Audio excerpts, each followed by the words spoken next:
Good afternoon and welcome to another video from T.W White Sons Mazda. Okay, here we have today a beautiful example of a Mazda CX5. This is the 2.2 175PS, so that's the power output, automatic. Now this car is in the Sport Nav trim, but it's also got some factory fitted accessories which are very rare to find on one of these cars, and I'll go through that with more detail when we get in the car. Now I always like to give a bit of background on the cars. We took this in part exchange yesterday, I believe, against another CX5 that we had, a used CX5. So the gentleman's a real Mazda fan. He was the second owner of the car, and the car has a full documented Mazda dealer service history.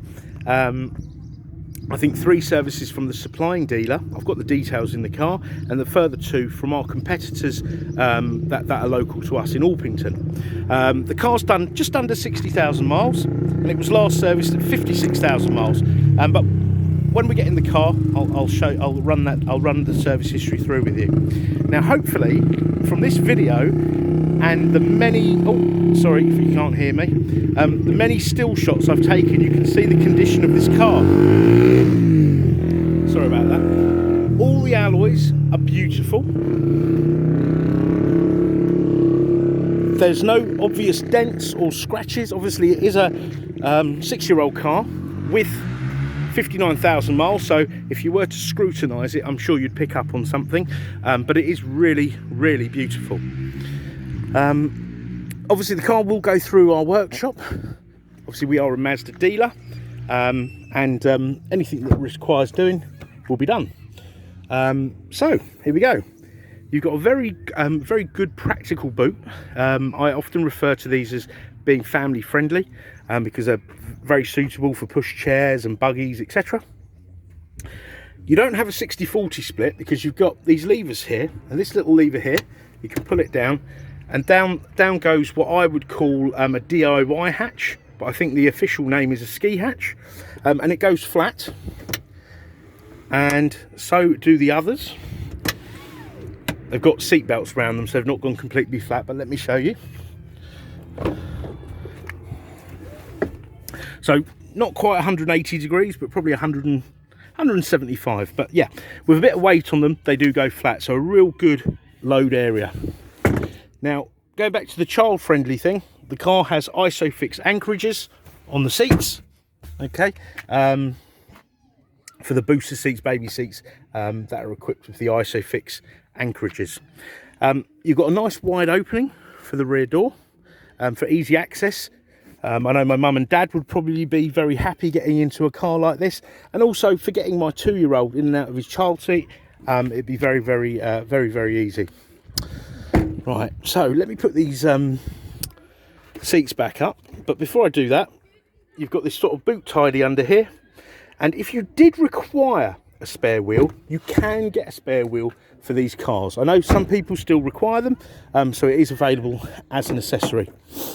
Okay, so I'm just going to pop these seats up, but the interior is all really nice. There's no disagreeable odours.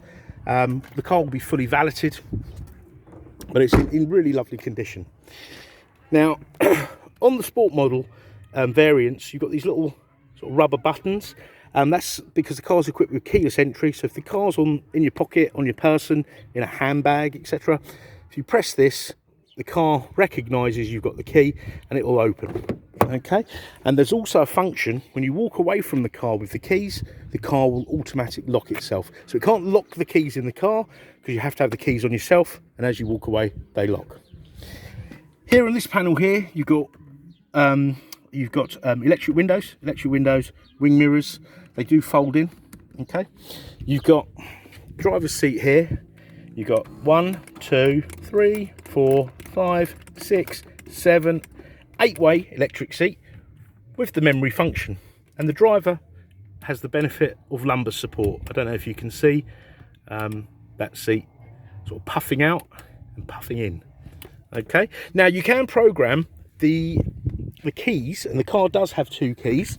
You can program the keys for your seat setting. So if you had one and then you set your seat setting with that key, and the other driver of the car sets their seat setting. When you approach the car and open the car up, the seat will adjust to that memory. So that's a really useful thing, because I know when I get my seat in the right position and someone changes it, it upsets me, because I can never get it quite right again.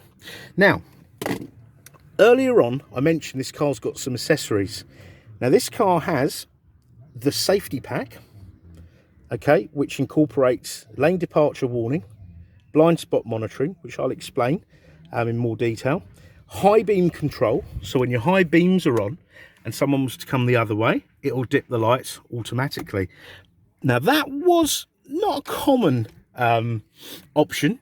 Probably 30% of our cars had that, but what was really rare, and I've only ever seen one other, is radar cruise control.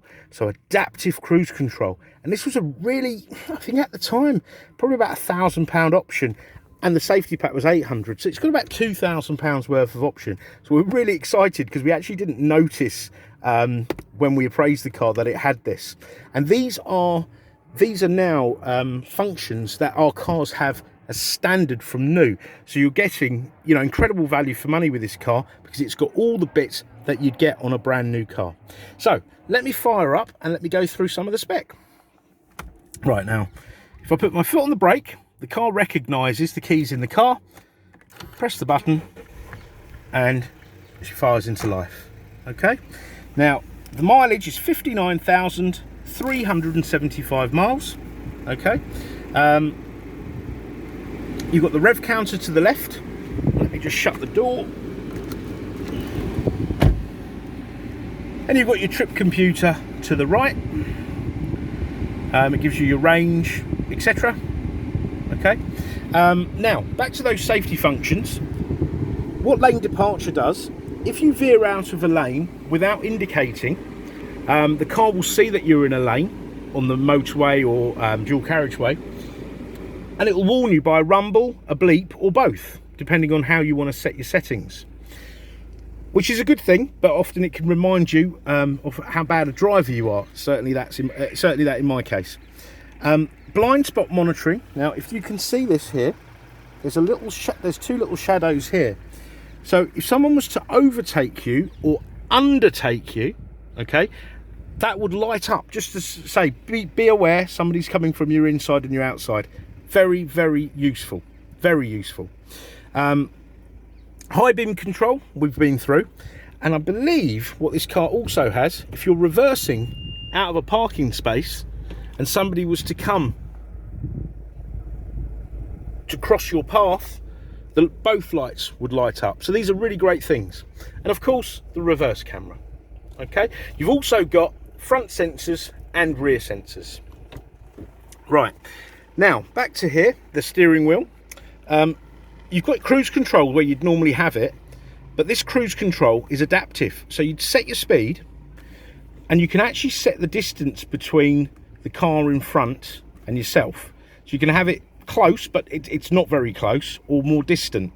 And then what happens is, if the car in front slows down, say you're set at 70, the car in front is 70, but then that car reduces its speed to 65, the car would track that because it has a radar, and it would lower the speed to 65. So it doesn't mean you're going to be cancelling and resetting your cruise control. So it's a really good thing. A lot of cars today have that now as standard. Certainly the more premium cars, but that's a really useful thing to have. You've got your volume controls and, you know, your phone controls to accept, decline a call here. You've got automatic wipers. You've got automatic lights. They're LED lights, adaptive lights, and they're absolutely amazing. If you've not driven a car with these lights and you do drive one down a country lane, it's like getting a new set of eyes. Okay, so we covered that. The steering column, up, down, in and out. Okay. And here's your climate control. Okay, so you've got dual zone climate control. You've got heated seats. Okay. You can turn your parking sensors off. Not that I suppose if you're in a confined place, people walking around, I don't know, across a little field or something, you might want to turn it off. And you've got, now this, in 2015, the car had a facelift, and you got a nicer interior than the earlier cars. And if you're looking at these sort of vintage cars, just make sure you're comparing apples for apples, because this is a facelifted car. So it's got the much improved MZD Connect system, which ran up right till sort of 2020. Okay, and this is touchscreen, as well as being controlled by the multimedia commander, or how I refer to it is the human interface. Now on here, this incorporates your applications, okay, which are things like fuel economy monitor, maintenance, warning guidance. You can upgrade that for more apps. The most popular, I think the only one available in fact, would be CarPlay. So you'd have Android Auto and Apple CarPlay. They come as a pair, and that will mirror your phone's apps onto this screen here, which is really useful. Then you can use Google Maps and Waze and WhatsApp, Spotify, etc, etc. So that's your apps. Music wise, you've got, look at that, Talk Sport in DAB, which is very useful, you know, better than medium wave. So you've got DAB radio, FM AM, AHA Stitcher internet channels, and then you've got your Bluetooth. You can also read information from two USBs, which are down here. So they read data and they also charge. And next door there is your SD card for your sat nav. I'm sure there's something for everyone, especially with DAB radio. This is an example of what you've got here. So, you know, channels from all around the world. I'm sure there's something for everyone. My favourite is LBC, because I get to listen to my favourite talking radio station anywhere in England. Right, now communication, once your phone's paired up via the Bluetooth, your call lists, contacts, etc. will all be downloaded, and you can send and you can actually receive text messages from, if you have an Android phone, and the car will read them to you. Okay. Navigation, it's got a very comprehensive navigation system. You can search. The easiest way, in my opinion, to search is search via postcode. Okay, and then off you go. You can also search via street name, town, etc. Now, if you're en route and you need to find a petrol station nearby, and that seems to be the story of my life, you can have a look and it will tell you where the petrol stations are. Now you can also set up a hotspot from your phone to the car, so it's connected to the internet, and when you bring this up, it'll also bring up the price of fuel at these petrol stations, weather forecasts, etc. And you also get live traffic updates. It uses a minuscule amount of data. Okay, and then right to the end, in the settings, you've got display settings. You can turn this screen off and show the clock, etc. Safety settings, distance recognition support system, smart city brake support. So if you're in traffic and you get too close to the car in front and there's no driver input and you're doing under 20 miles an hour, so you know you're sort of pootering along in a traffic jam, if you're not turning, braking, accelerating, the car thinks you're distracted, boom, and it will apply the brakes. Now, even if you never require this, the benefit is insurance companies like it, because that's when most accidents happen.